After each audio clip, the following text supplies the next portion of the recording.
Bonjour à toutes et à tous et bienvenue. Aujourd'hui, nous allons parler recyclage avec deux étudiants de l'UM Normandie qui ont interviewé des passants sur ce sujet. Bonjour Caroline et Sébastien. Bonjour. Et nous allons aussi recevoir deux spécialistes pour nous amener des informations et des chiffres. Bienvenue Paolo Velisi et Bonjour. Charlotte Macron. Bonjour. On commence tout de suite avec la première interview en anglais avec un merveilleux accent de Caroline. Do you think it's important, like everybody, Yeah, everybody are should try recycling? this because it will keep clean our environment. Okay. It's very good for a healthy environment. And do you know some persons who are not recycling? Yeah, And- actually not. In France, it's a good thing.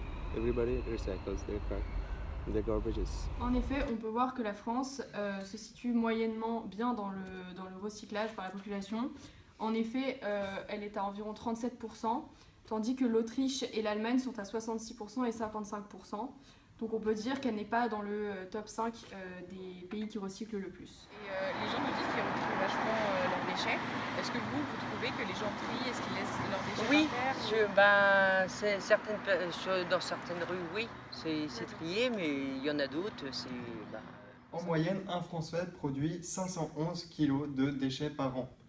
En 2011, 60% des déchets étaient recyclés, avec 88% des papiers et cartons, 23% des plastiques et 71% pour le verre. Vous l'éduquez ou pas votre enfant, le recyclage? Oui, en fait c'est plus presque eux qui m'éduquent parce que ils ont pas mal de notions à l'école sur le tri des déchets, etc.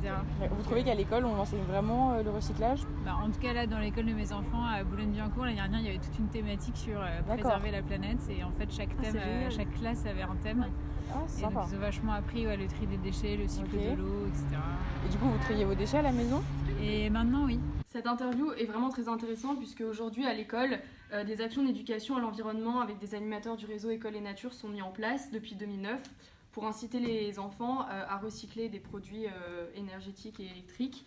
Est-ce que vous vous sentez concerné par le recyclage? Non. Pas du tout? Et vous vivez chez vos parents ou pas? Ouais. Ok, et vos parents recyclent pas? Donc, même dans les poubelles publiques, jaune, vert, vous en fichez? Ouais. D'accord, ok. Donc je suppose que vous n'avez pas de compost, vous n'avez pas de trucs comme ça. Les trucs recyclés, genre tote bag, je sais pas si vous avez. Je sais même pas ce que c'est. Ouais. C'est des papiers, c'est des sacs en coton. Donc vous n'avez Je pas. crois que sur l'interview précédente, les jeunes ne se sentent absolument pas concernés par le recyclage. Exactement comme la moitié des Français. Et c'est pour ça que les anciennes générations essayent de sensibiliser les jeunes au recyclage. Je voulais savoir qu'est-ce que vous pensez du recyclage? Il faut continuer à éduquer les gens. Il faut commencer à éduquer les jeunes, Toutes comme les vous. classes d'abord. d'âge. Et vous pensez que c'est important? C'est important, forcément, oui. Non mais il y en a Alors, qui allez, entendent. Dans la prochaine interview, nous allons voir que certains jeunes ne recyclent pas. Néanmoins, ils se sentent coupables de ne pas le faire. Et vous pensez que vous allez plus aider l'environnement avec le recyclage ou que c'est quelque chose que vous négligez ou... Ah, je néglige. Non, je trouve que ça peut aider quoi. Après, Ouais, faut, moi vraiment, aussi. faut vraiment avoir le temps et faire attention. Parce que voilà quoi. Et Ça vous- vient dans les habitudes. Ok. Et vous pensez que tout le monde devrait recycler ou c'est pas quelque chose d'important pour s'en passer? Non, je sais pas comment faut quand même Ouais, tout le monde faudrait aussi. que- ouais. Quand je dis ça, je fais pas beaucoup d'efforts non plus. Mais quand j'essaie quand même d'en faire. Voilà, c'est déjà la fin de cette émission. Merci pour votre travail, Caroline et Sébastien. Et merci pour vos interventions, Paolo Velisi et Charlotte Macron.